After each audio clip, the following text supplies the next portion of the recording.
अभिजित, विकास, वैष्णवी, राहुल, शुभम ही नावे कालपर्यंत सर्वसाधारण होती. प्रत्येकाची परिस्थिती वेगळी, क्षमता वेगळी, बुद्धिमत्ता वेगळी, मात्र ध्यास एकच होता, उत्तुंग ध्येय गाठायचं. आज त्यांच्या मेहनतीने, कर्तृत्वाने, स्ट्रगलने, डिव्होशनने ही नावं सुपरिचित झालेली आहेत. आव्हाने कुठलीही असो, हे सर्वजण पोहोचले आहेत एकाच यशोशिखरावर. समाजाने अंधाराच्या गर्तेत ढकललेला अभिजित भोयर,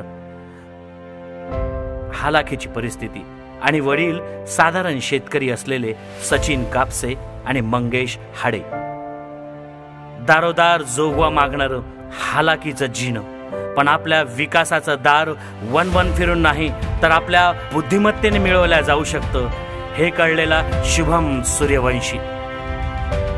घरात 2 वेळच्या जेवणाची सुद्धा सोय नव्हती. भाकरीचा चंद्र शोधण्यात रात्रंदिवस राबणारे आजी आजोबा आणि हतबल आई वडील, मात्र जिद्द आणि माणुसकी जपणाऱ्या सहकार्यातून हे शक्य झालं विकास गायकवाड यांच्यासाठी. सखोल बुद्धिमत्ता असलेला, शिक्षण घेण्यासाठी पछाडलेला तरुण गट्टाने याउलट स्वतःची क्षमता ओळखून सातत्य आणि मेहनतीच्या जोरावर यश मिळविता येते याची जाणीव असलेली वैष्णवी मते. एकदा खचलो, 2दा खचलो, आत्मविश्वास ढळला, पण एका आशेच्या धाग्याने त्याच्या मनाला बळकटी मिळाली, असा ध्येयवेडा प्रथमेश गोळे.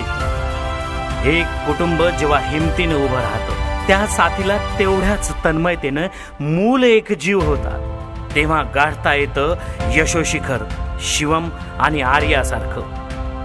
दूरदृष्टी आणि कोणतं ध्येय गाठायचं याची पूर्वकल्पना असली की यश सहज मिळतं, हे सिद्ध करून दाखविणारे आशुतोष आणि श्यामल ही आपल्यासारखी सर्वसामान्य विद्यार्थी. यांची परिस्थिती आणि प्रश्न अगदी आपल्यासारखेच, मात्र ध्येय किती मोठे असले तरी सातत्याच्या आणि योग्य मार्गदर्शनाच्या जोरावर यशशिखर कोणीही गाठू शकतं. कष्ट विद्यार्थ्यांचे, यशही त्यांचे, आम्ही फक्त माध्यम, आणि हेच माध्यम नव्या पिढीला प्रेरणादायी ठरावं यासाठीच यशवंतांची ही शिखर गाथा.